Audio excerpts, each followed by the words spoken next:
प्रयागराज में महाकुंभ का आगाज हो चुका है। बड़ी संख्या में देश दुनिया के आस्थावान त्रिवेणी में डुबकी लगाने पहुंच चुके हैं। ये सिलसिला अब लगातार जारी रहेगा। हर 12 साल के अंतराल पर लगने वाला कुंभ हरिद्वार में गंगा, नासिक में गोदावरी, उज्जैन में शिप्रा और प्रयागराज में त्रिवेणी के तट पर आयोजित किया जाता है। मान्यता है कि प्रयागराज का महाकुंभ ज्यादा महत्वपूर्ण है। ऐसा क्यों है, आइए जान लेते हैं। हिंदू धर्म में मान्यता है कि बृहस्पति के कुंभ राशि और सूर्य के मेष राशि में प्रवेश करने पर कुंभ मेले का आयोजन किया जाता है।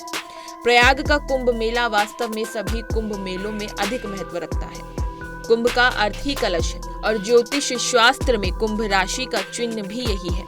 इस मेले की पौराणिक मान्यता सागर मंथन से जुड़ी है।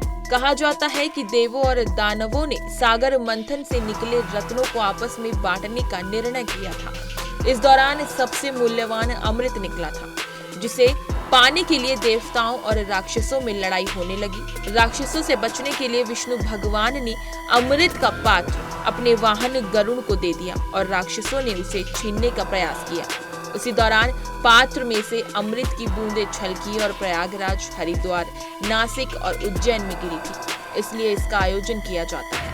वैसे तो महाकुंभ की ऐतिहासिकता के बारे में ज्यादा जानकारी नहीं है, पर कुछ ग्रंथों में जानकारी दी गई है कि कुंभ मेला 850 साल से भी अधिक पुराना है। आदि शंकराचार्य ने महाकुंभ की शुरुआत की थी।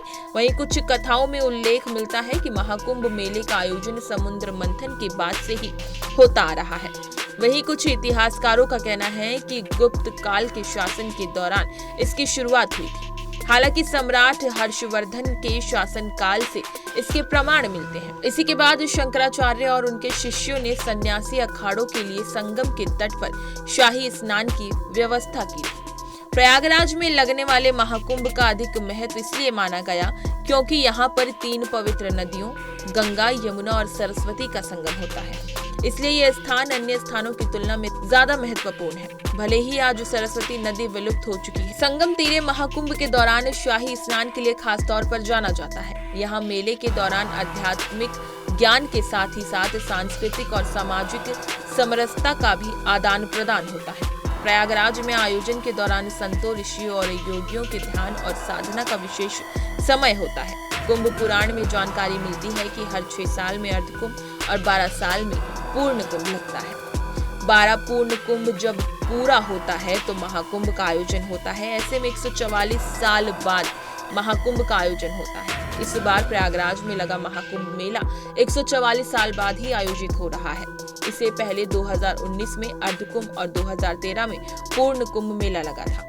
प्रयागराज में इस बार महाकुंभ मेले का खास महत्व इसलिए भी है क्योंकि यहाँ केवल संगम में ही नहीं 10 से 12 करोड़ लोग स्नान करेंगे।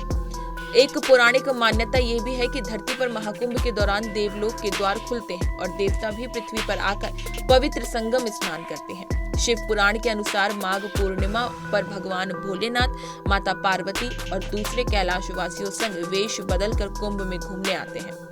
फिर इस बार प्रयागराज में महाकुंभ का अपना वैज्ञानिक महत्व भी है।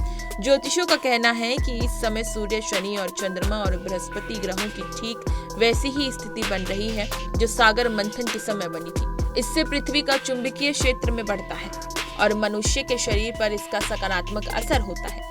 इसलिए महाकुंभ मेला आध्यात्मिक के साथ ही भौतिक दृष्टि से भी लाभकारी है। इसी तरह की तमाम खबरें और लेटेस्ट अपडेट्स के लिए बनी रहिए हमारे साथ और देखते रहिए पंजाब केसरी.com।